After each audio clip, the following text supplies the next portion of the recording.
Good morning. Good morning. Welcome to the special live stream session with the release of the Consumer Price Index or the latest inflation data for the month of June 2024, which is set to be released in about 15 minutes. And I have Bloomberg on live TV ready to go when it happens. So you guys watch Jerome Powell's testimony and his Q&A with the Senate 2 days ago? I don't want to be political here, but man, Elizabeth Warren does not like Jerome Powell at all. And I really didn't get much out of those whole Q&As other than a bunch of senators just blaming each other's political party for high inflation. And as always, they really didn't provide any real solutions there. And this is an election year after all. Now, the chances of the Fed cutting rates in July are pretty slim, but today's inflation report is going to give us a better idea of what the Fed might be thinking for the meeting on July 31st and September 18th. And I want to show you guys this just real quick here. Oh, that's not it. Okay, here we go. So we're seeing several signs of weaknesses, except for the S&P 500. It's gained, or the C fund with the TSP, it's gained almost 19% return year for the year. But anyway, like the Q1 GDP is coming in. Well, it came in a lot lower at 1.4% when it was 3.4% from the previous quarter. And I'm really looking forward to the advanced estimate for the Q2 GDP when it comes out on July 25th. If that comes lower than Q1 and like a 1.2 or maybe even lower than 0.9%, I think the Fed needs to get started they need to start cutting rates not just once, but maybe twice or three times in 2024.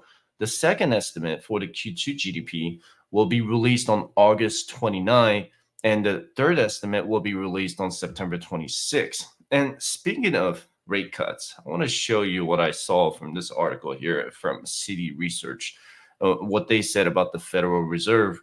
And they believe that they're going to start cutting rates by 25 basis points every single month, or a total of 200 basis points every single month.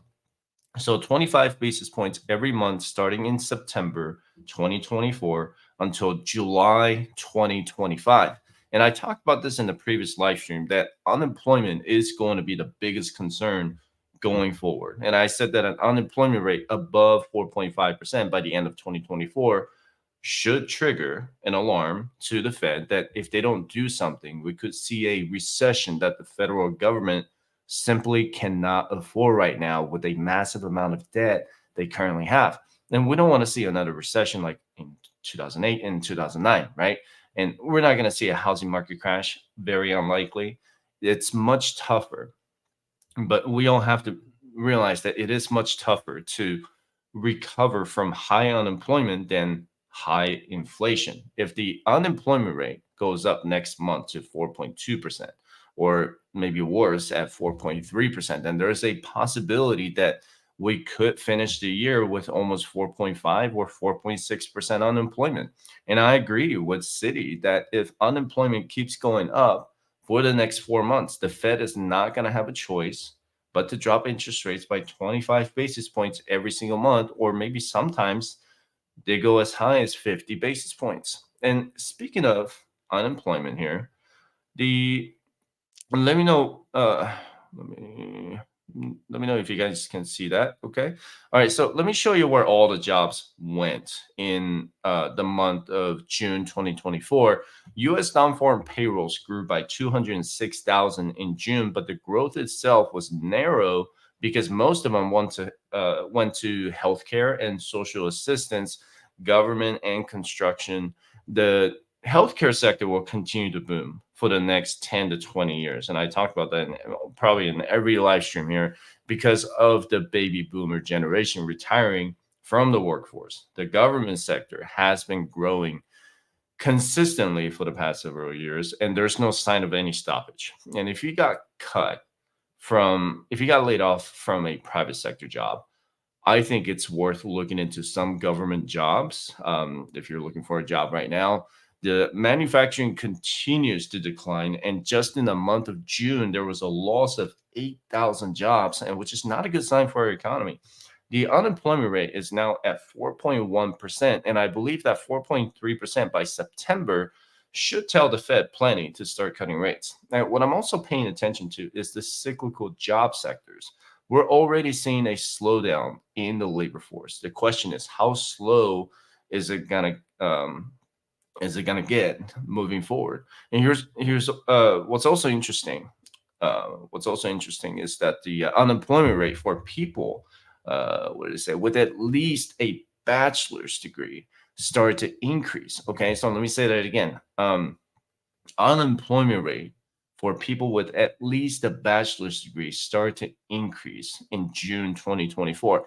I personally know people who recently lost their jobs, and it's really hard to find another job in professional and business services right now. In the month of June, that sector just lost about 17,000 jobs in 1 month. That's just in 1 month. And I'm not seeing massive job losses right now, but I think it's time for people to really buckle up with what they have right now. It's really sector dependent. And Jerome Powell said that he and the committee needed to see more data before the next FOMC meeting. And I think there are some clear signs that we're seeing a slowdown in the labor market. Okay. Now, for the CME group here, for July, for the that's when the next Federal Reserve meeting is on July 31st. There's going to be a less than a 5% chance that they're going to cut interest rates, simply because Jerome Powell already said that there's not going to be enough data to allow them to drop interest rates. And oh man, there's, what is that, a fly? Yeah. And anyway, in one of the Q&As during his testimony in front of the Senate 2 days ago, he stated that he doesn't want the recent drop in inflation to be transitory, right? So I don't see them cutting any interest rates right now because they don't want inflation to flare up again. So if I had to guess, that's what Jerome Powell is going to say at the press conference on July 31st. And after today's inflation data, we're not going to get any more data until the next CPI on August 14th and another one on September 11th. And I would mark those dates on the calendar if I were you. So 2 inflation reports between today and September 18th. We're also going to get the unemployment data on August 2nd and September 6th. And we're also going to get the PCE price index on July 26th and August 30th. And we're also going to get the producer price index, or the PPI report, tomorrow at the same time, and then 2 more after that. And the CME group is saying that there's a less than 70% chance, I'll just call that 70% chance that the Fed will cut interest rates by 25 basis points on September 18th. And there's a 3% chance that they will cut interest rates by 50 basis points.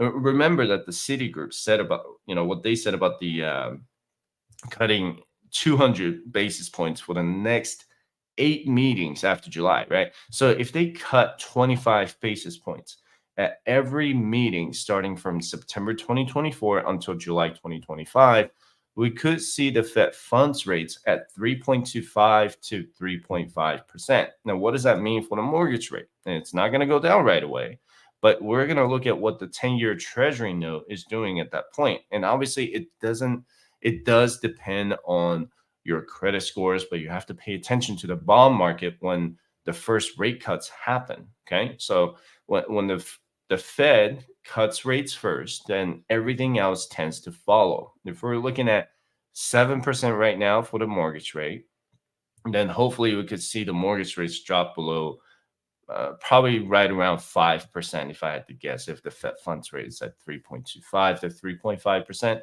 In any case, I don't see the mortgage rates dropping below 4% anytime soon. We're not going to see that 2% mortgage rate like we saw in 2020 and 2021 for a while, maybe in another 40 years. We'll see. And this is probably The most interesting one in November, the Federal Reserve meeting on November 7th, because it happens 2 days after the election day.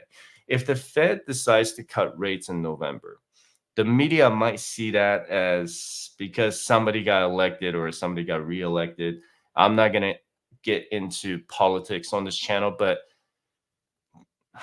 the last debate, the presidential debate was really hard to watch. So I'm sure a lot of you guys would agree with me on that. But we'll see what happens. There's a lot about turmoil in one of the parties, and it's been on the news a lot. So we'll see what happens with the candidates, and it looks like one of the parties will be more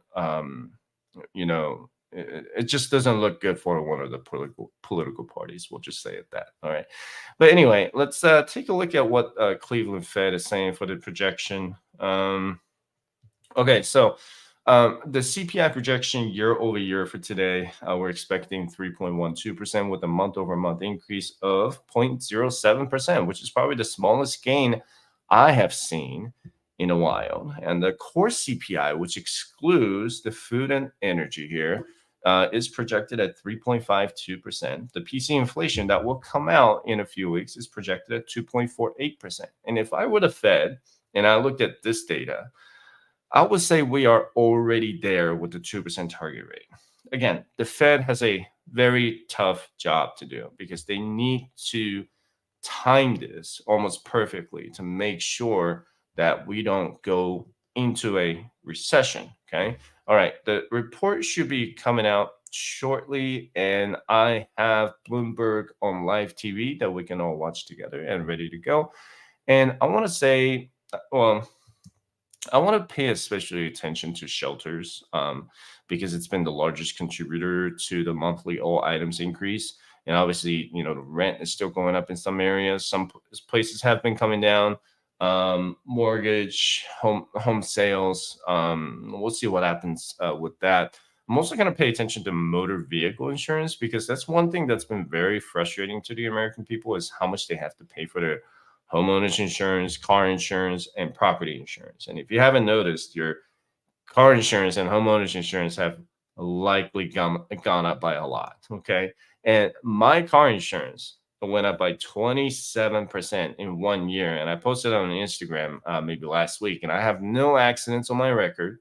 And I haven't got a ticket probably since 2002.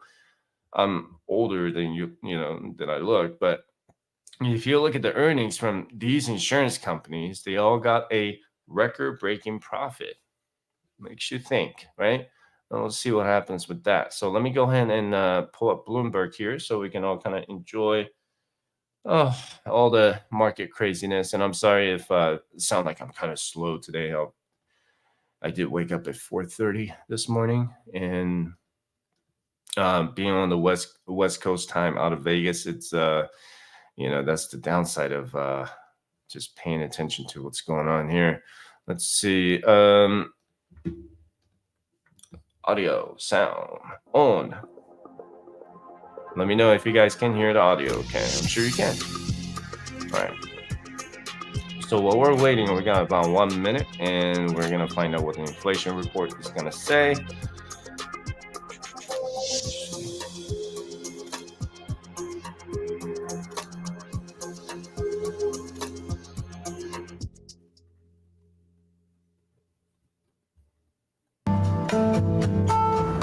DOJ or other authorities could face bigger challenges next. It was going to keep the World Cup. This is a story as the economic picture covering the intersections of Hollywood, Silicon Valley, and beyond.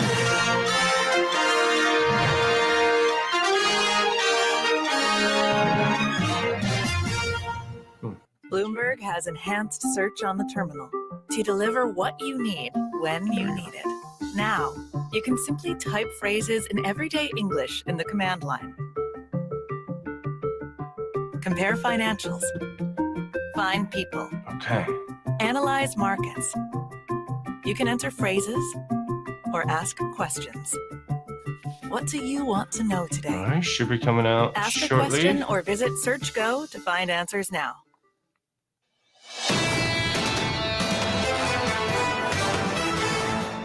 The economic data just around the corner. It is 20 seconds away. Jobless claims, CPI, and a whole lot more to focus on. Mike McKee's going to break it down. These are the scores going into the data. We're down by 1/10% on the S&P 500 in the bond market. Oh, wow. Yields 3%. on a 2-year, 10-year, Wow. 30-year. Look, a little something It's like all that. beats. Two's unchanged. CPI came in 462. 3%. Right now, looking at 10s, 3.3% 426.65 with the It data. is a lot Here's weaker Mike in McKee. June, so this should be really good. All right, let's take a Well, listen. John, good morning. And it looks like we are remaining on the path to September. CPI headline comes in down 0.1%. The forecast was it would go up by 0.1%, and core comes in up just 0.1%. The forecast 0.2. So some real progress there on CPI. The Fed is going to be glad to see. On a year-over-year basis, the CPI is at 3%.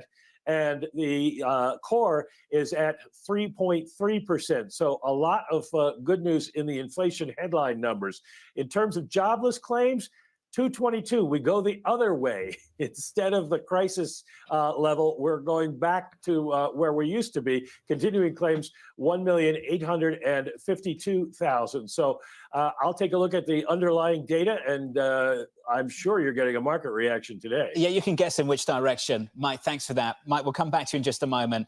Double-digit decline at the front end of the yield curve. So let's talk about that. A double-digit basis point decline. We're down 11 basis points on a 2-year. We're back to 450. On a 10-year, we're down 10 basis points. It's a break of 420 at 418. Once you've seen moves like that in the bond market, you know what happens when you push it through foreign exchange. You've got a weaker dollar, a stronger euro, and I think you can guess where equities are right now. Let's check it out. The S&P 500, the Nasdaq, firmer, the winner, the outperformance from the Russell, up by 1.3%. Lisa, based on this data, and we can talk about whether we should extrapolate it out for the rest of the year or not. Expect your high yield savings account to start dropping too. You saw that 10-year treasury note start dropping. Downside surprise on CPI. Is it Goldilocks redux? That's kind of what I was thinking when I was looking at this, given the fact that jobless claims went in the opposite direction. I will say that the previous week was revised upward by 1,000. Not anything dramatic, though. That said, how much can you really glean Goldilocks from something that is just like a blip in the moment? At the same time, you could see how it's being translated to the market. If the Fed cuts now, it would be a dovish cut. It would be a positive kind of view on a market, a mid-cycle adjustment that would allow equities to keep rallying. That seems to be the tone. That's the kind of rate cut the equity bulls want to see. Mike McKee, I'm going to come back to you and use the words of Chairman Powell. Repeat them again. The question is, are we sufficiently confident that it is moving sustainably down to 2%? I'm not prepared to say that just yet. After these numbers, would he be prepared to say that? He might be. It'll be a lot harder to say that we've got a lot more work to do, given the way some of these numbers are breaking down. Of course, we saw a big drop in gasoline prices. That continues, and we've seen oil prices go down, especially with the IAEA report. And that is a big part of what all this is. But the biggest thing is housing, and housing has finally gotten into the area the Fed has been expecting for a long time. Owner's equivalent rent up just 0.3. That is the lowest since the fall of 2021. Rent of shelter up just 0.2%. Rent of primary residence 0.3. So a lot of good news there. We also see that lodging away from home fell by 2%. It's interesting because this is the time of year when the tourist places like where I am would be full. And so lodging, it was a little bit of a surprise coming down in June by that much. I'm still looking here to see motor vehicle insurance is what I'm trying to get to here, because that's looking at right now. Big deal. New cars and trucks prices, new cars down by 0.4, and used cars down by 1.5%. So all of that continues to be the kind of thing that we're looking for. Mike, I find it fascinating that when you look at the futures markets, you actually see the chance of a September rate cut go down after these numbers came out, that it was actually higher yesterday at almost 75%. And today it's below 70% in the wake of these numbers. How much, if the doesn't seem like the labor market is cracking, how much will patience be the operative word for the Federal Reserve, even at a time where inflation is coming steadily down? Well, you have to think that they are not going to rush into it. And my guess is they would not rush into July, but we could get a really soft PCE print. And then you want to look at what happens with the spending numbers, retail sales next week, and PCE spending at the end of the month. And if they get an indication that the economy was cracking, then they might go in July. But this really sets up the opportunity for them to start talking about September, getting the market priced for that, and basically saying we're on the path if the economy continues to develop the way we think it is and the way that we're seeing. Jobless claims today don't give any indication that we're going to see any kind of major drop-off in the economy, though. Mike McKee, thank you, sir. Mike, we'll come back to you in about 10 minutes' time. Stay close. If you are just joining us, we'll start with the data, and then we'll bring you the price action, the reaction to that economic data. We'll start with headline inflation month over month, CPI coming in at negative 0.1%. The survey, the median estimate in our survey here at Bloomberg, positive 0.1. So that's the right kind of downside surprise. Stripping out food and energy month over month, we come in at 0.1. The survey, we were looking for positive 0.2. That's the economic data for CPI. For jobless claims, we were looking for 235. That came in with the right kind of downside surprise at 222. So the jobless claim picture a little bit healthier, the inflation picture leaving the door wide open for this Federal Reserve to consider making a move. So you can guess what's happening in financial markets. We'll start with equities, then turn to bonds and go to foreign exchange. Equities rallying, futures up by 0.2. We've had 7 days of let's gains go. in the Look at S&P Russell 500. 2000. Small Already cap is the moving longest up pretty daily winning good. streak of the year so far. S&P We 500 might going add into some the weight to it. And the 5,700 Russell, points. Lisa, that's where That's your insane. outperformance is. The Russell, the small caps. Okay, so yeah, the S&P 500 is almost up about 19% year to date. And I'm gonna present to you what's inside the inflation report here. It looked really good. I mean, it's all the numbers are beating the estimates. And show you this real quick. Let me see if I can. If you guys can't see that on your iPad or your whatever device that you're watching this live stream on, just use your fingers and you can actually zoom in on the numbers. Okay, so I'm gonna try not to zoom in on the screen so you guys can look at it on your own and just pinch and you can zoom in on it. It's a pretty cool feature to have. But let me go ahead and start from the top here. All the numbers came in really good. So all items increased. So it was 3 point. Let me go in. Do not need to. Hold on one second. No need to. All right. So it came in 3% before the seasonal adjustment. The index for gasoline fell 3.8% just for the month of June, and it declined 3.6% in May. For shelter, came in a lot weaker, so that is really good news. And I talked about that right before the release. Is that well, look at shelter here, and then the food did increase by 0.2%. The food away from home increased by 0.4%, which is much more significant. I try not to eat out as much now that, especially those a lot of restaurants, I feel like they're much more expensive now. Let's see. So motor vehicle insurance, that is the hot topic right now, and I am not happy with any other insurance company because I did shop around for quotes and they all came out about the same.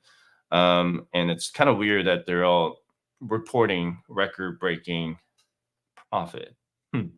Interesting, right? And indexes for airline fares, used cars and trucks and communications were all among those decreased over the month. Airlines are starting to struggle right now. And it's weird because they still have a record-breaking I keep saying record-breaking, but they have a lot of travelers, traveling during the 4th of July, but they're spending a lot. These airlines, they're spending a lot more than they need to. And the core CPI came in 3.3%, projected at 3.5%. So that is really good news. If you look at June, so 1 month change, we actually came in at negative 0.1%. Can you guys see that? Oh, don't want to. So that is the June data right here. So oops, don't want to sign anything here. Which one is it? Is it that one? Okay, so June 2024. Okay, so it came in at negative 0.1%. So this is going to be really interesting. Are we seeing a potential maybe a deflationary environment going forward. And some people want that deflation going on, but deflation usually ties to a recession or higher unemployment if you look at the historical chart for unemployment here. But anyway, let's take a look at food. If you look at the far right side, that is the year over year right here. Okay. And then this is what was just released. All right. And let's see, for food, looks like it had a significant increase for 0.2 and 0.1% right there. Interesting. 0.37%, negative 3.7. Okay. Wow. Fuel, energy went down.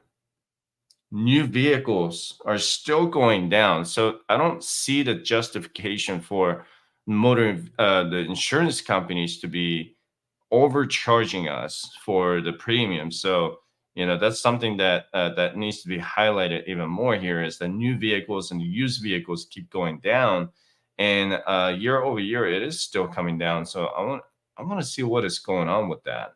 Really, just why they're still charging us.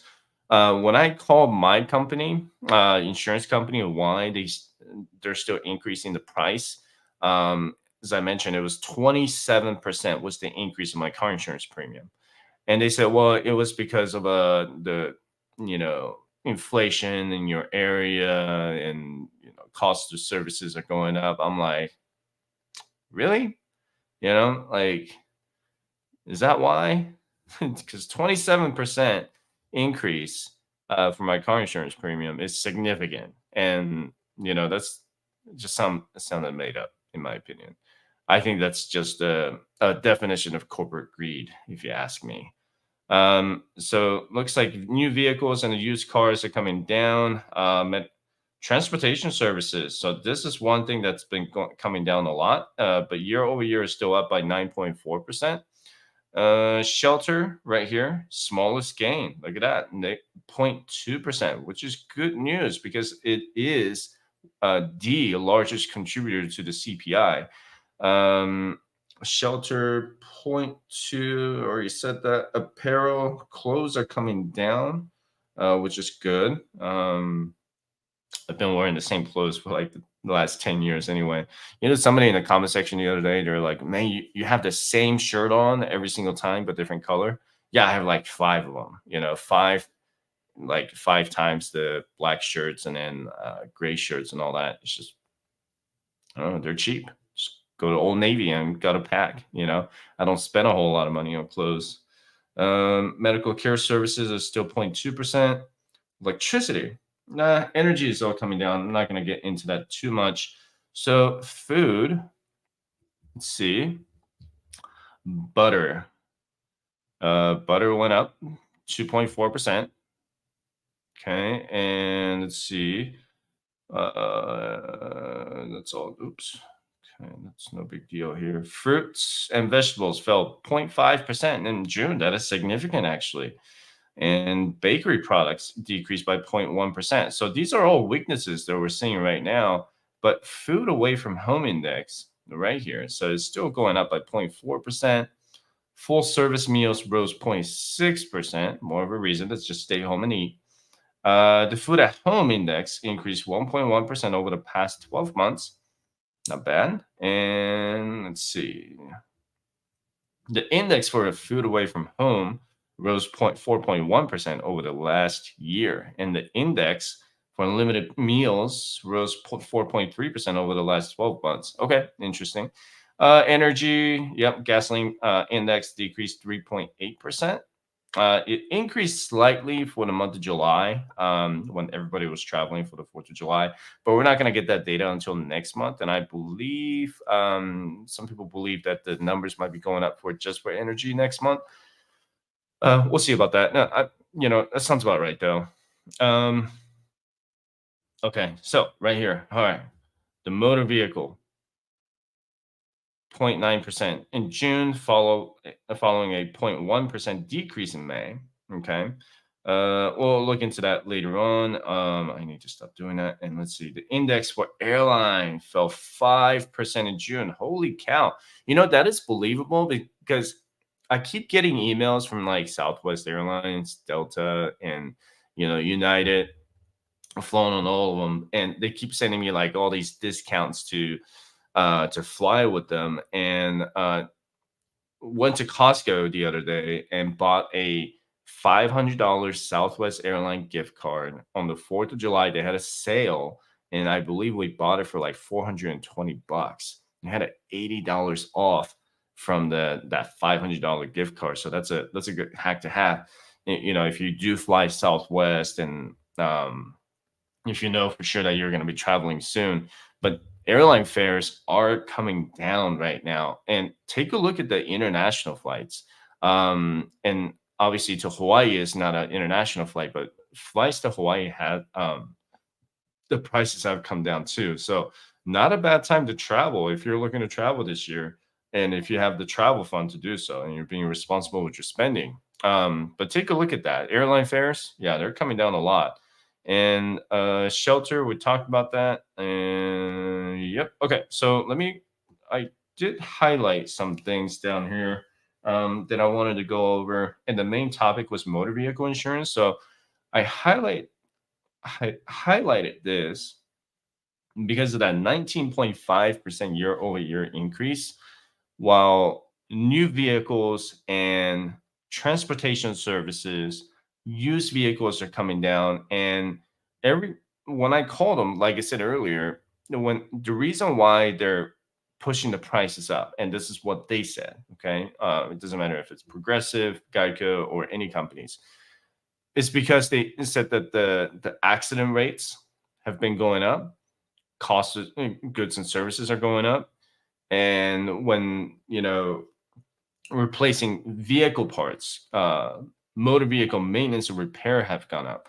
Now, that's fair, okay? So the one thing that I do want to point out here is that the vehicle maintenance and repair, they have been going up. The parts have been going up 0.2% and 6%. They do have a slight labor shortage in that field, but it is 6% year over year increase compared to 19.5, right?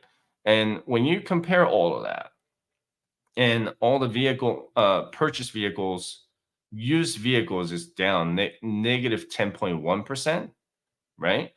And new vehicles is down negative 0.9%. Obviously, that's what we call deflation, right?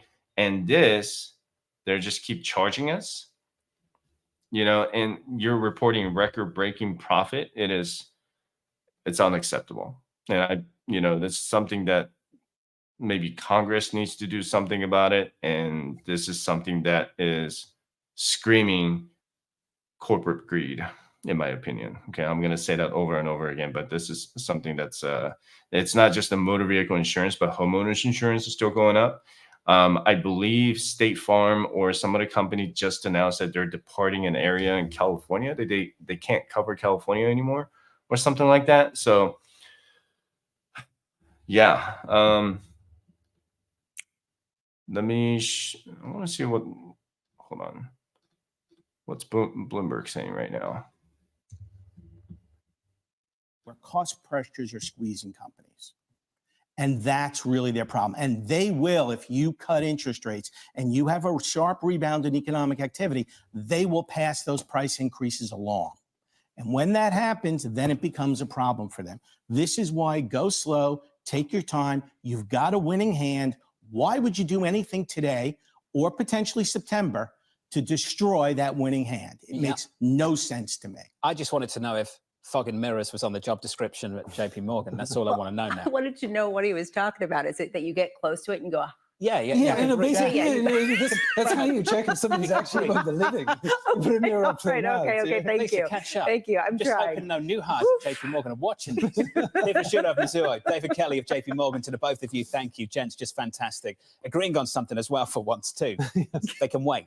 They can wait. Mike McKee's still with us. Mike, I wanted to return to you just because you've had a few more minutes to go over this data. What jumps out for you now? Well, there are a number of numbers that jump out, but I think the overall thing that is very interesting about this report is how calm so many categories are. It does show kind of a normal inflation, the kind of normal inflation that we had prior to the pandemic. A lot of things up a tenth or down a tenth, not so many huge moves. The biggest thing now is rent, because of course it's 30% of the CPI. The owner's equivalent rent up just 0.3. That's low from the fall of 2021. So some real progress there. The Fed finally seeing what it wants to see.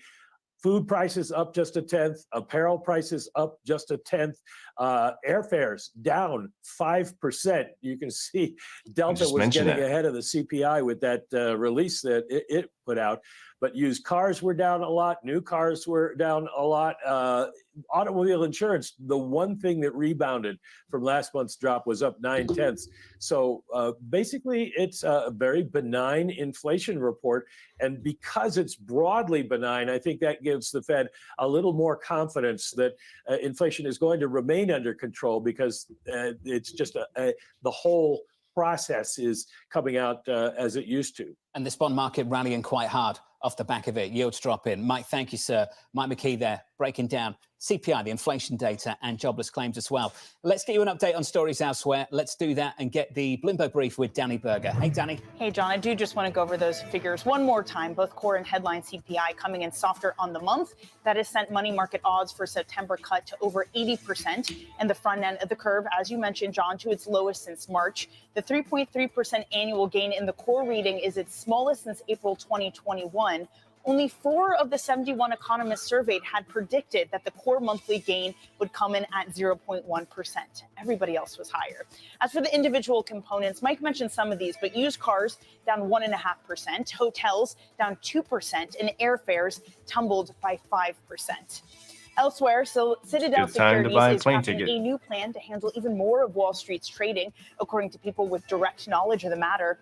The firm aims to offer a white label trading service where it manages the guts of a trading desk, like the technology, analytics, and order execution. That would allow struggling banks and brokerages to just focus on dealing with customers. The plan is still in its early stages, according to those people familiar, and could still evolve. Now, shares of the major U.S. airlines all falling in sympathy with Delta pre-market, down by as much as 5%, down by 9% for Delta after they forecast a quarterly profit that fell short of Wall Street estimates. The weaker forecast reflects issues that are plaguing the broader industry. Despite a busy summer travel season, the supply of seats available now exceeds demand, prompting some rivals to lower fares to stay competitive. Delta CEO Ed Bastian saying that price cuts have been, quote, particularly acute for June through August. And that's your brief, John. Hey, Danny, thank you. Appreciate it. Up next on the program, setting you up for the day ahead from New York, you're watching Bloomberg Surveillance.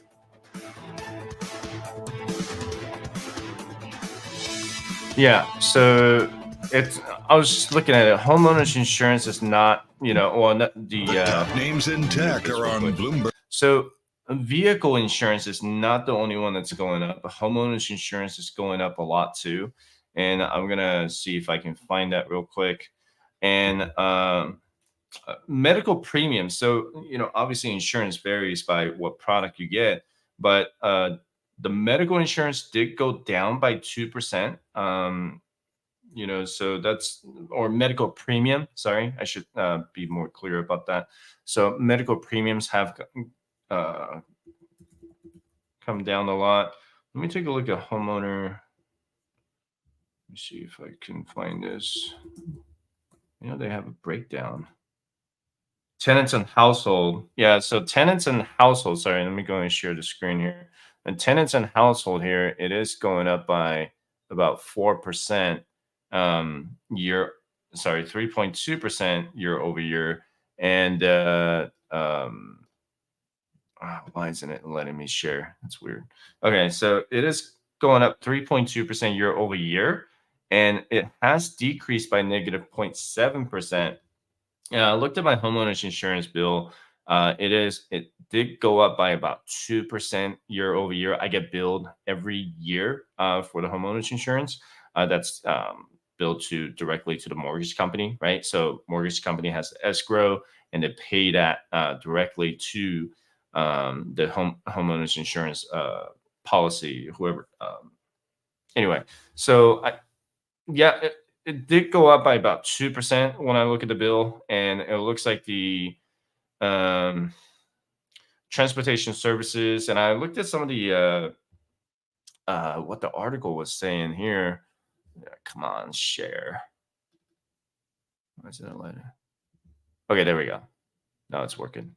Okay, so if you look at motor vehicle insurance in the middle here, yeah, it's 19.5% year over year with a 0.8%.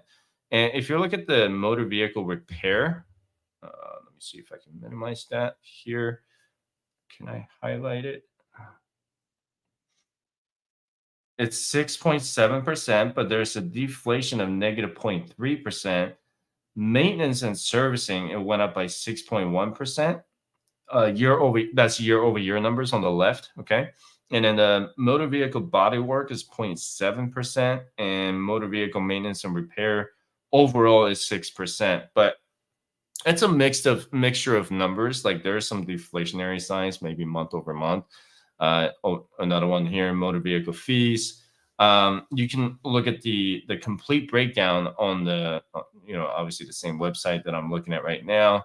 But reading some of the articles here and there is just insurance companies are blaming on the number of accidents that have increased since 2021. So it looks like the car accident rates have increased nationwide, and obviously they're going to blame it on the drivers. But premium increases tend to last at least 3 to 5 years as a way for the insurance providers to feel more protected in case of another car accident under your policy. So people who have never got into a car accident is paying for people who have got into car accidents in the past or recently. So it's like it's almost like Social Security. If you, sorry, I don't want to make anybody mad, but it just seems like we're all paying for the price, the cost of other people's mistake. And insurance company, I guess they need to survive too. But 27% year over year increase is stupid, and I don't know. It's just like 2021. It just something doesn't add up, right? But we have more people working from home, and and they're saying that the more accident rates. So I feel like they're trying to charge people more. Yeah. So look at this article here. I'm oh crap. Where did it go? Hold on. Let me pull up the history here. How do I share? Share. All right, look at this. It was just saying it. This guy's insurance rate went up by 25% as well. So it says Martin was paying $500 a month to insure 3 cars and 3 drivers. Now the number has soared to $630 a month, 25% increase, and with no car accidents on their records. And I just saw this number here. I wanted to show you. Okay, so if you get into an accident and the insurance company considers at your fault, Bankrate estimates that the average cost of full coverage car insurance will be $3,300 a year. That's a 43% increase from drivers who have never been in an accident. So don't get into a car accident. If you get into a car accident, there's a 43% increase for the car insurance, right? And they find you to be at fault. And wow. And then everybody else has that 25% increase, which is crazy. Just drive carefully, man. Any of you guys watching me from Vegas, the Vegas drivers are absolutely insane. And for the longest time, a lot of us, the Vegas natives, we would be blaming on, California drivers. California drivers are always terrible, right? And, we're like, oh, look at all these California drivers coming here and, ruining our highway or whatever. It's the natives too. It's pretty much everybody else is driving like crap. I don't know what is happening. People just stop caring, or I don't know. But yeah, if you're at fault, expect a 43% increase. Wow. Yeah. That's insane. Yeah. I think their insurance companies are probably trying to pile up more cash reserve, right? And I'm guessing that they probably ran out of a lot of money in 2021, 2022 because of all the accidents. And then now they're charging people more to have more cash reserve. Because remember, they may be charging me, let's say $2,500 a year,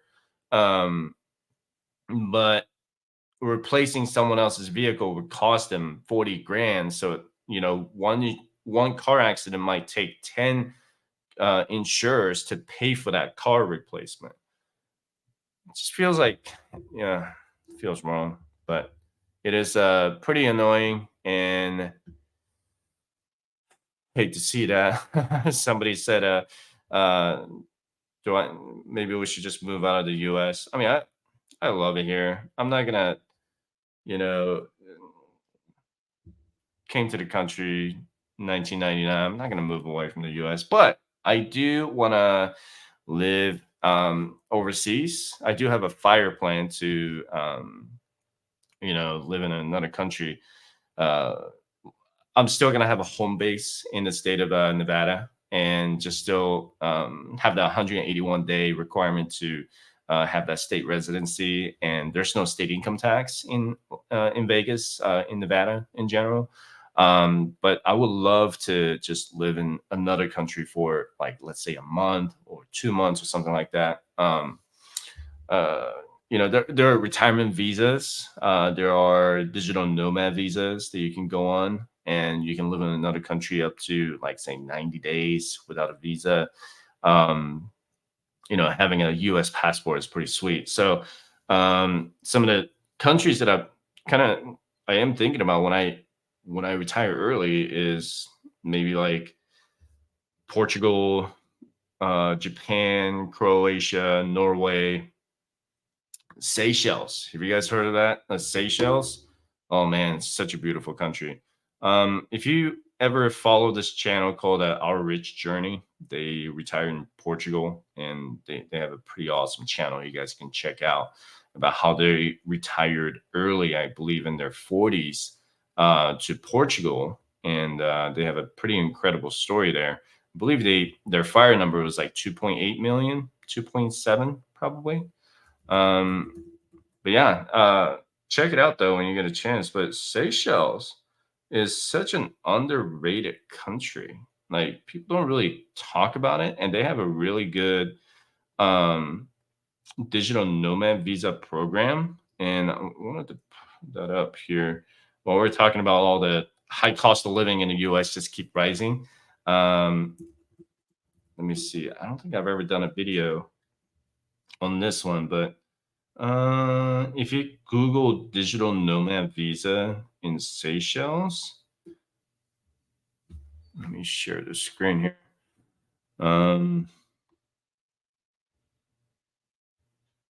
That's not it. Okay, hold on. Then I saw something here. Seychelles, digital nomad. Let me see if I can find. Yeah. And I'll be honest with you. I don't want to drive, really. If I'm going to retire somewhere, I'd rather ride a bicycle. Or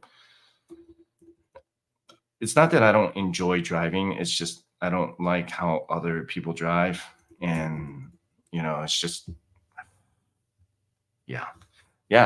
This is Seychelles. I'm on the map right now, but this is like pretty much east of Africa here, and there's Madagascar just to the north. It's like a tiny island here, all the way in here. And they do have some really incredible visa programs that people don't really know about. But that is a country that is on my top 5 list, and I do want to travel first.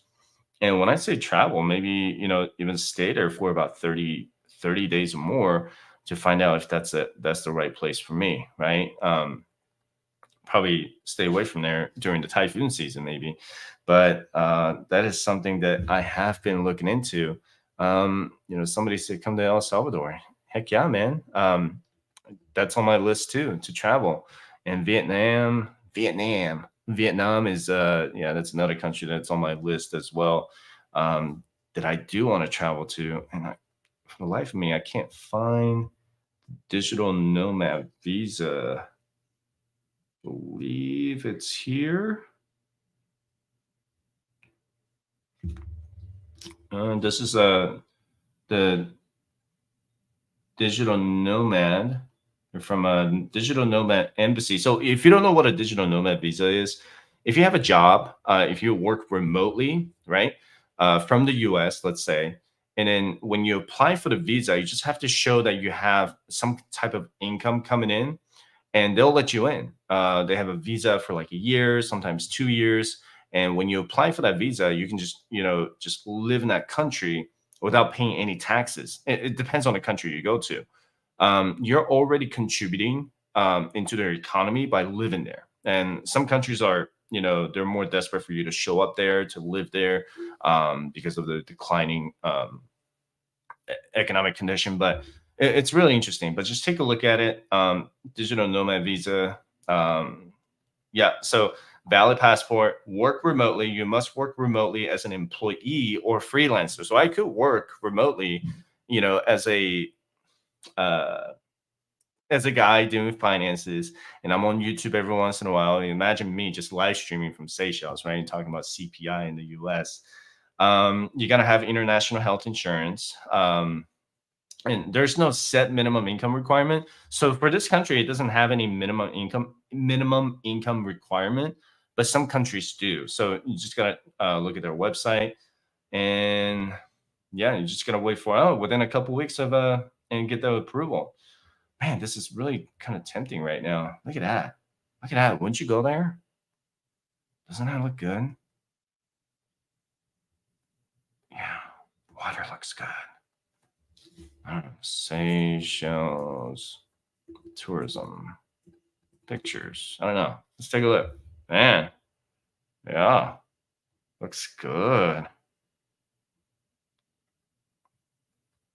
Seychelles expensive. Oh, a little expensive. Okay. Yeah, it's a little expensive, but I'd be down to kind of, it's one of the ideas for me to maybe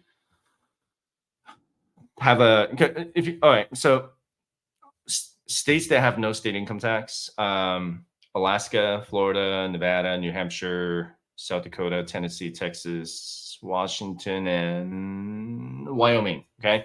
So, if you're looking to retire and you got a pretty, you don't want to pay into any state income tax, maybe look into those. And then if you want to move, to overseas, but living there a couple months out of the year, or maybe a year or whatever, that's something that you can look into. Having a home base here is gonna pretty much solidify my, what I want to pay my taxes, or where I want to pay my taxes to.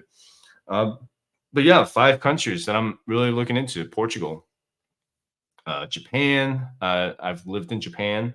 I speak Japanese, and it's something that I've been wanting to do for a while, but I haven't been back to Japan in a while.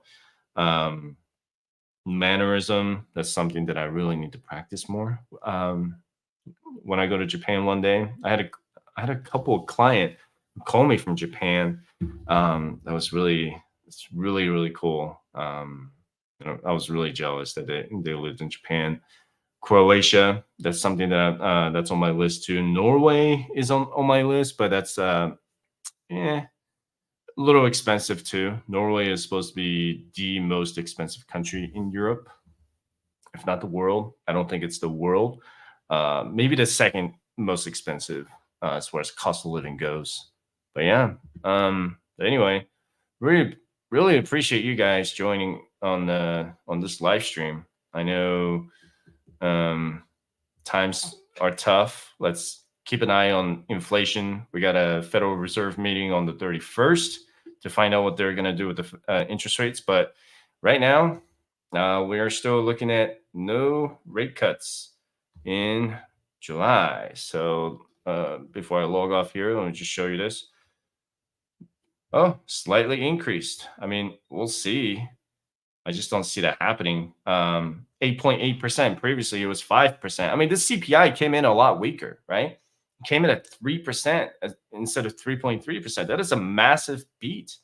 And it's not necessarily a good thing for what might be coming in the coming months. So now that inflation has come down at 3%, what is it going to do with the unemployment? You know, we'll see what happens. Now it's at 4.1%. Is the next month's data going to be at 4.2%? And then is inflation going to come down to 2.8? I mean, we're all going to applaud for inflation coming down, but if unemployment starts going up, it's not necessarily a good thing. Okay. So I'm going to be live streaming every single time inflation report comes out and when the Federal Reserve has a meeting. And I definitely do want to keep an eye on it. And if you look at the September meeting, yeah, 81% chance of them cutting interest rates. So it would be crazy. Anyway, guys, thanks for tuning in. And I will be live streaming in about 2 weeks, every other Wednesday. So till next time.